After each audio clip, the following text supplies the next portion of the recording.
മറ്റൊരു പ്രധാനപ്പെട്ട വാർത്തയുടെ വിശദാംശങ്ങൾ കൂടി ചോദിച്ചറിയേണ്ടതുണ്ട്. കിഴക്കൻ റഷ്യയിൽ ശക്തമായ ഭൂകമ്പം.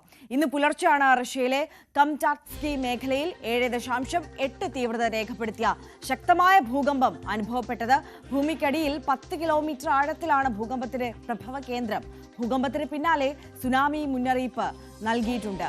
മിഥുൻ, കഴിഞ്ഞ കുറച്ച് ദിവസങ്ങൾക്ക് മുൻപ് ഇതേ പ്രദേശത്ത് തന്നെ ഭൂകമ്പം ഉണ്ടാകുന്ന ഒരു സാഹചര്യം ഉണ്ടായിരുന്നു. ഇപ്പോഴത്തെ ഒരു സ്ഥിതി വിവരം എങ്ങനെയാണ്?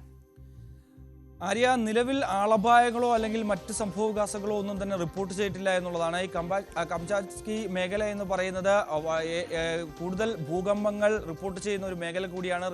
റിംഗ് ഓഫ് ഫയറിൻ്റെ മേഖലയാണ്. അവിടെ കൂടുതൽ ഈ അഗ്നിപർവ്വതങ്ങളും ഒക്കെ സ്ഥിതി ചെയ്യുന്ന ഒരു മേഖല കൂടിയാണ്. അവിടെ സാധാരണഗതിയിൽ ഇത്തരത്തിൽ ഭൂകമ്പങ്ങൾ റിപ്പോർട്ട് ചെയ്യാറുള്ളതായിരുന്നു. പക്ഷേ കഴിഞ്ഞ ഈ അടുത്തിടെ റിപ്പോർട്ട് ചെയ്ത ഭൂകമ്പമായിരുന്നു ഏറ്റവും വലിയ ഒരു ഭൂകമ്പം റിപ്പോർട്ട് ചെയ്തത്. അത് 8.4 റിക്ടർ സ്കെയിലിൽ രേഖപ്പെടുത്തിയ ഭൂചലനമായിരുന്നു. അതിൽ സുനാമി മുന്നറിയിപ്പും ഒക്കെ നൽകുകയും ഒപ്പം തന്നെ വലിയ തിരമാലകളൊക്കെ ആഞ്ഞു വീശുകയും ചെയ്തൊരു പശ്ചാത്തലമുണ്ടായിരുന്നു. പക്ഷേ അത് റഷ്യയ്ക്ക് പുറമെ ജപ്പാനിലും ഒപ്പം തന്നെ അമേരിക്കയിലേക്ക് വരെ ഇത്തരത്തിൽ ഇതിൻ്റെ സുനാമി മുന്നറിയിപ്പുണ്ടായ ഒരു സ്ഥിതിവിശേഷമുണ്ടായിരുന്നു. അത്രത്തോളം ഭീതി പരത്തുന്ന ഒരു ഭൂചലനമായിരുന്നു അന്നുണ്ടായത് എങ്കിൽ നിലവിലെ സാഹചര്യത്തിൽ 7.8 തീവ്രത രേഖപ്പെടുത്തിയ വലിയൊരു ഭൂചലനമാണ് ഉണ്ടായത്. അത് ഭൂമിക്കടിയിൽ ഏകദേശം 10 കിലോമീറ്റർ ആഴത്തിലാണ് ഇതിൻ്റെ പ്രഭവ കേന്ദ്രം എന്നുള്ളതാണ്.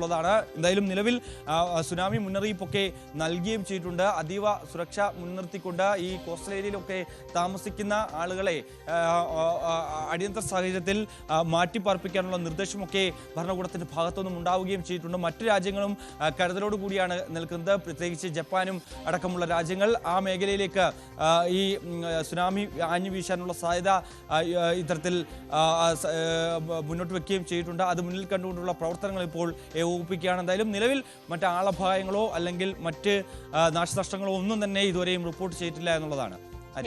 ഓക്കെ, MG മിഥുനാണ് വിശദാംശങ്ങളുമായി നമുക്കൊപ്പം ചേർന്നത്.